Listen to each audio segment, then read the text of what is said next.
अभिनव ग्रंथाला बुध हो नरसमदात्याला लोका कीर्ती रूपे उरला बुध हो नरसमदात्याला.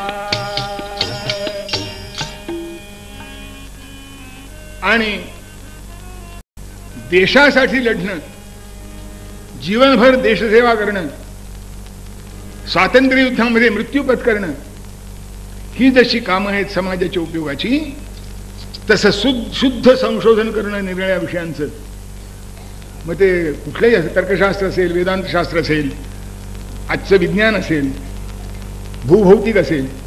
आता विज्ञानाच्या पुष्कळ शाखा निघाल्या. ते पूर्वी इंजिनिअरिंग 1 किंवा 2च शाखा होत्या. आता त्या इंजिनिअरिंगच्या किती शाखा आहेत कोणा ठाऊक. इंजिनिअरिंग कॉलेजच्या प्राचार्याला तरी माहीत असते की नाही कोणा ठाऊक. पण यात आपण पदव्या घेतो, ग्रॅज्युएट हो, पोस्ट ग्रॅज्युएट होतो, डॉक्टरेट मिळवतो. इमानदारीनं सांगा, त्या विज्ञानामध्ये भर घातली या ओळी तुमच्या नावच्या किती? विज्ञान कोणतंही असो, तुमच्या नावाच्या ओळी किती? की या माणसानं हिंदुस्थानामध्ये संशोधन करून विज्ञानामध्ये ही भर घातली, या माणसानं संशोधन करून विज्ञानामध्ये ही भर घातली, या माणसानं संशोधन करून विज्ञान हे तत्वज्ञान ही भर घातली. एक आहे तत्वज्ञानात घातलेली भर लोकांना लवकर कळणार नाही, पण विज्ञानातली घातलेली तर भर कळेल. तेव्हा पदव्या घेऊन बाहेर पडणं आणि शेवटी पदव्या घेऊन बाहेर पडून करायचं काय? ॲग्रिकल्चर कॉलेजचा ग्रॅज्युएट हिंडतो कुठं नोकरी मागत. अरे मी ॲग्रिकल्चर कशा शिकला तू?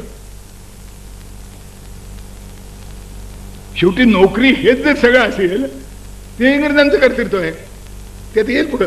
आज ते सगळं जायचंय. तेव्हा निरनिराळ्या शास्त्रांचा अभ्यास करून ज्याच्यामध्ये बुद्धीला ताण द्यावा लागतो, चिंतनामध्ये वळ घालवावा लागतो, एक एक विषयाचा एक एक प्रश्न सुटण्याकरता 10-10, 15-15 दिवस, महिना वाट पाहावी लागते. केव्हा तरी असं काहीतरी समोर येतं की झक्क उजाडल्यासारखं तुमच्या पुढे उभं राहतं आणि तुमचे सगळे प्रश्न सुटून जातात. पण हे कोणाला होतं? रोज चिंतन करील त्याला. असं आहे, आजच्या विज्ञानातले बहुतेक शोध हे अपघातानं लागलेले आहेत. पण कोणाला अपघात झाला? आम्हाला आला नाही. प्रयोगशाळेमध्ये आयुष्य घालणाऱ्याला अपघात झाले. आणि त्याच्याकरता किती त्यागबुद्धीने वागावं लागतं. किती उदाहरण सांगू आपल्याला. मी विद्वान नाही, त्यामुळे रोज नवीन उदाहरण मला सुचत नाही. माझं एक उदाहरण मला मिळालं, माझं काम झालं की मी पुन्हा दुसरं उदाहरण शोधित नाही. त्यासारखी पुष्कळ असतात. पण विज्ञानाची काही उदाहरण सांगतो. एक न्यूटनचं उदाहरण सांगतो. त्याला संशोधनाचं वेळ होतं, त्यानं प्रपंच केला नाही. सगळा वेळ संशोधनात घालवीत असे. त्याची जेवणाची एक पद्धत होती. चला जेवायला असे त्याला कोणी म्हणत नसे, आणि तसं म्हणायला कोणी नव्हतंही. त्याचा एक नोकर होता, त्याने ताट आणून ठेवायचं, रिकामं झालं असलं ते घेऊन जायचं. त्याचं एक लाडकं मांजर होतं.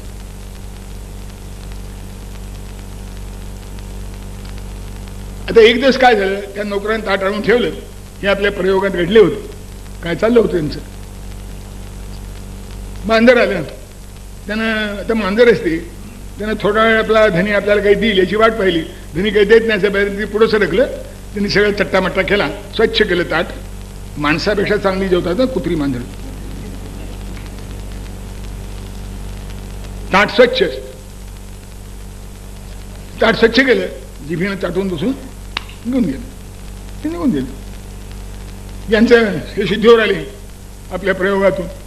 एक तरीची समाधीच आहे ती. समाधीतून व्युत्थान झालं यांचं. आणि नोकराला हात मारले. अरे तो आला काय साहेब? अरे माझ्या जेवण घेऊन ये. म्हणून साहेब आणून ठेवलं तुम्ही, 2 तास झाले. असं ते काय म्हणलं ताट तिथं? हो का, मी जेवलो का म्हणले. बरं घेऊन जा.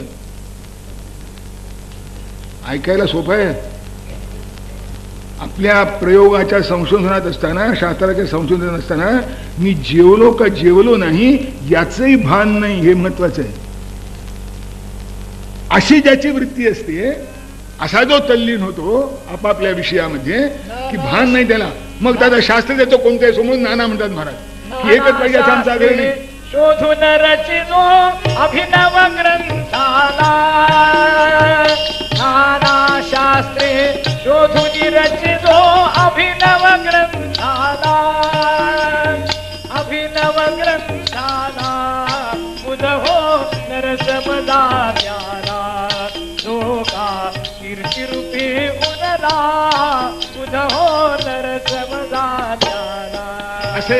प्रकारच्या शास्त्रामध्ये संशोधन करून जो अभिनव ग्रंथाची रचना करतो,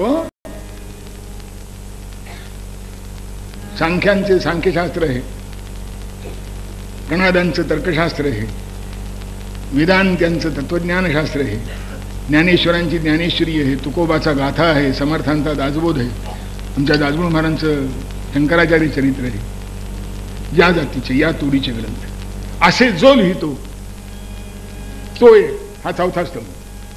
आता याच्यापेक्षा जो कुणी असेल, अवंतराचे जन्मजणू का तरवणवनी फुटला, तरवणवनी फुटला, बुध हो नरचमदा त्याला. याच्याशिवाय इतरांचे जे जन्म असतील ते तरवडासारखे.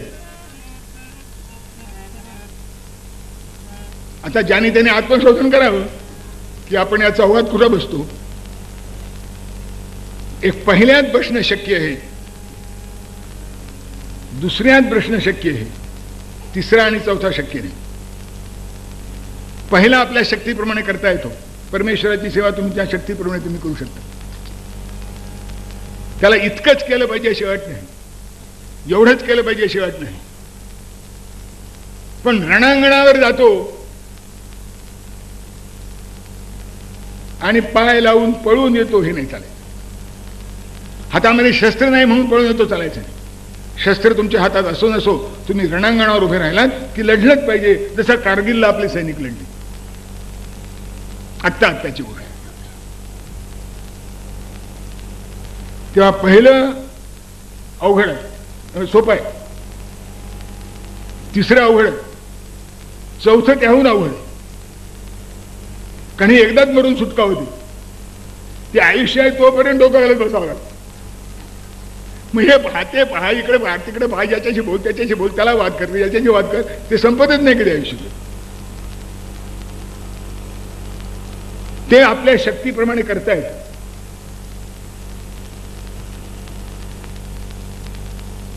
पण ते करता येत नाही शक्तीप्रमाणे. त्याला बुद्धिमत्ता लागते आणि अतिशय कष्ट घ्यायची तयारी लागते. आता कष्ट घेतले पाहिजे असं म्हणतं की आमच्यातले काही विद्वान आहेत, हा कष्ट घ्यायला कृपेशिवाय होतं का म्हणतात. अरे कृपात कष्टाशिवाय होत नाही, त्याला काय करणार. मी पुन्हा पुन्हा विचारतो, नेहमी आपल्याकडे आशीर्वाद आणि कृपा या शब्दाचा हल्ली फार महात्म्य वाढलंय. आशीर्वाद आणि कृपा याला अर्थ नाही असं मला मुळीच म्हणायचं नाही, त्याला सगळा अर्थ आहे. पण एक गोष्ट मला सांगा, ज्याच्याकडनं तुम्ही आशीर्वादाची आणि कृपेची अपेक्षा करता त्याची योग्यता काय, तो काय आहे. तो अधिकारी पुरुष आहे ना, कारण त्याशिवाय आशीर्वाद आणि कृपा मागायचं काही कारणच नाही. तो अधिकारी पुरुष. आता अधिकारी पुरुष आहे तर कृपण आहे का पक्षपाती आहे. कृपण म्हणजे असून न देणारा, आणि पक्षपाती म्हणजे एकाला देतो आणि दुसऱ्याला देत नाही असा. ज्यांचा आशीर्वाद तुम्ही मागता, ज्यांची कृपा तुम्ही मागता, ते कृपण आहेत का पक्षपाती आहेत. ते कृपण नाहीत, ते पक्षपाती नाहीत, ते तर समदृष्टी आहेत, ते तर उदार आहेत. मग कृपा मागायचा प्रसंग काय येतो, याचं भांड पालथं, काय करावं पावसानं. पालथ्या भांड्यावर किती पाऊस जरी पडला तरी त्याचा जसा उपयोग नाही, तसा अधिकार नसेल तर कृपा पडली तरी काय उपयोगाचा. आणि म्हणून तुकाराम महाराजांनी एके ठिकाणी अतिशय स्पष्ट शब्दात म्हटलंय, नवसे जरी पोरे होती तरी का करणे लागे पती, करणे लागे पती, तरी का करणे लागे पती. अगदी आता ह्या क्लोनच्या युगामध्ये सुद्धा हे सत्य आहे. मूळचं काहीतरी घेऊन तुम्ही वाढवता, संपूर्ण नवीन तयार करता का तेवढं सांगा. ते अजून तरी जमलेलं नाही आणि उद्या जमेल असं वाटत नाही. तेव्हा कृपा आणि आशीर्वाद हे काय खरं नाही. ती जर खरीच भावना असली तर ती श्रद्धेची आहे आणि श्रद्धेला सगळं फळ आहे. ते त्याच्या भावनेचं बळ आहे, त्याच्या श्रद्धेचं बळ आहे. नाही तर मोठ्या माणसाची कृपा आणि आशीर्वाद तर सगळीकडेच असतो. तुम्ही प्रयत्न किती केले, आणि किती केले म्हणजे किती करणं शक्य होते त्यातले किती केले. परमार्थामध्ये मी पुन्हा पुन्हा आपल्याला सांगेन की दौर्बल्य हा अपराध नाही, दुबळेपणा हा अपराध नाही. कोणाची शक्ती किती, कोणाची शक्ती किती सांगता येणार नाही, कमी जास्त असू शकते. पण आळस आणि उपेक्षा मात्र अपराध आहे. परमार्थ आळसाने आणि उपेक्षेने वगळला का खरंच दुबळा म्हणून वगळला, ज्याचं त्याने ठरवावं. तेव्हा ही जी पहिली दोन आहेत ती शक्य आहे. तीच गोष्ट देशसेवेची. देशाची सेवा तुम्ही तुमच्या कुवतीप्रमाणे करू शकता. अगदी न चुकता मतदान केलं दरवर्षी जरी आणि आपल्या प्रत्येक मित्राला मतदानाकरता ओढून नेलं तरी सुद्धा एक दिवस तरी तुम्ही देशसेवा केली असं मी म्हणेन. स्वदेशी वस्तू वापरल्या, देशसेवा केली असं म्हणे. आपली भाषा चांगली बोलू लागला, तुम्ही देशसेवा केली असं म्हणे.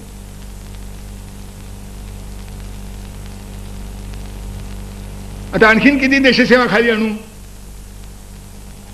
आपल्या देशाचा सगळा भूगोल माहीत करून घेतला, तुम्ही देशसेवा केली.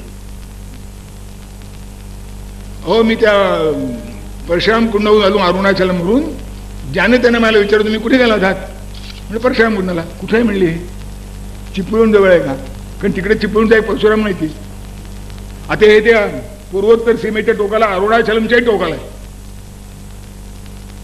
म्हणजे असा हिंदुस्थान पाहायला म्हणजे कळतं किती लांब माहिती. माहित नाही, आपला इतिहास माहित नाही, आपला भूगोल माहित नाही. आजच्या शाळेतल्या पोरांना राणा प्रताप माहित नाही, भगतसिंग माहित नाही, अर्जुन माहित नाही, कादंबरीमुळे कर्ण माहिती जो खोटा आहे. तेव्हा देशहिताची कळकळ वाहून नित्य करी कार्याला, देशाच्या हिताची काळजी करून आपल्याला जे करणं शक्य आहे. पण ह्या दोन गोष्टी माणसाच्या विदिन द रिच, त्याच्या पोचीच्या आत आहेत, त्या ते करू शकतो आपल्या शक्तीप्रमाणे. कोणाची शक्ती किती सांगता येत नाही. सगळ्यांना ज्ञानेश्वर तुकाराम होणं शक्य नाही मला माहिती आहे, होई नाही. पण ज्ञानेश्वर तुकारामांच्या मार्गाने आपल्या पाहिला पण जेवढं शक्य आहे तेवढं चालणं हे प्रत्येकाला शक्य आहे. तेवढे आपण चालतो की नाही याचा विचार केला म्हणजे बरं. कारण ज्ञानेश्वर तुकाराम तुमचे आदर्श नसतील तर तुमचा दुर्योधन दुःशासन व्हायला वेळ लागणार नाही. आणि तुम्ही दुर्योधन दुःशासन काही वाईट दिसत नाही याचं एकुलते एक कारण आहे, तेवढी संधी नाही. जर तेवढी संधी मिळाली तर रावणाला लाज आणू अशी आपण वागू. अहो, आपण पाहतो ना, निवडून होण्यापूर्वी कसा होता, निवडून आल्यावर कसा झाला. संधी नव्हती तेव्हा चांगला होता, संधी आली तेव्हा त्याचं काय झालं सगळ्यांना माहिती आहे. यातही चांगले लोक नसतात असं मला म्हणायचं नाही. एक गोष्ट लक्षात ठेवा, काहीही उभं राहतं, काहीही कार्यक्षम होतं ते त्यातल्या काही ना काहीतरी चांगुलपणामुळेच होतं. मग ते भले कितीही असो, कोणीचाही असो, कोणताही पक्ष असो. चांगली माणसं सगळीकडे आणि वाईट माणसंही सगळीकडे. अगदी फरवशाच्या म्हशीला टोणगा व्हावा इतकी फरवश वाईट माणसं सगळीकडे आहेत. आता आणखीन काय सांगावं. तेव्हा देशभक्ती करणं आणि हरिभक्ती करणं या माणसाच्या हातातल्या गोष्टी आहेत, त्या तरी कराव्या. पण ते किती जाणार आपल्याला आख्यान सांगायचे आहे. तेव्हा महापुरुष कसे असतात, कसे वागतात त्याचं एक चरित्र आपल्याला सांगतो. देश असो काही काना, राम कृष्ण हरी जय जय भावानी म्हणा. राम कृष्ण हरी जय जय भावानी म्हणा. रूप वर्ण वेश असो काही काना. राम कृष्ण हरी जय जय भावानी म्हणा. जात पात बोट असो काही काना. राम कृष्ण हरी जय जय भावानी म्हणा. आचार विचार उच्चार असो काही काना. राम कृष्ण हरी जय अरे जय ते गोसावित्रीमध्ये काय नीती कीर्ती वृत्ती असो काही काना. राम कृष्ण हरी जय जय भावाने म्हणा. योग भोग रोग असो काही काना. राम कृष्ण हरी जय जय भावाने म्हणा. याग याग राग असो काही काना. राम कृष्ण हरी जय जय भावाने म्हणा. रंग रंग ढंग असो काही काना. राम कृष्ण हरी जय जय भावाने म्हणा. रिद्धी सिद्धी बुद्धी असो काही काना. राम कृष्ण हरी जय जय भावाने म्हणा. शक्ती युक्ती भक्ती असो काही काना. राम कृष्ण हरी जय जय भावाने म्हणा. देय देय घेय असो काही काना. राम कृष्ण हरी जय जय भावाने म्हणा. ज्ञान ध्यान भान असो काही काना. राम कृष्ण हरी जय जय भावाने म्हणा. भाव भाव गाव असो काही काना. राम कृष्ण हरी जय जय भावाने म्हणा. धर्म कर्म वर्म असो काही